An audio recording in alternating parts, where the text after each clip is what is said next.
এসে পৌঁছে গেলাম এনআরএসে রেডিওথেরাপি ডিপার্টমেন্টে। গুড মর্নিং বন্ধুরা, সবাই ভালো আছো তো? আমরাও ভালো আছি। এই দেখো ঈশানী, আমি সবাই ঘুম থেকে উঠে গেছি, তোমার দিদিভাইও ঘুম থেকে উঠে গেছে। গুড মর্নিং বন্ধুরা, তোমরা ভালো আছো?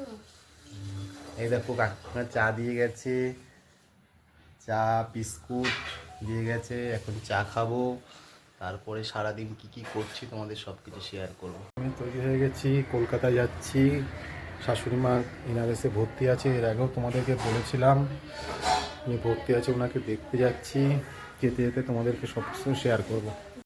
কল্যাণী স্টেশনে এলাম, ট্রেন ধরবো। ট্রেন এখন ঢুকছে 4 নম্বর প্ল্যাটফর্ম থেকে, কল্যাণী সীমান্ত লোকাল ধরছে। অবশেষে পৌঁছে গেলাম এনআরএসে রেডিওথেরাপি ডিপার্টমেন্টে। এখানে মা ভর্তি আছে, ভেতরে গিয়ে দেখবো মা কী করছে।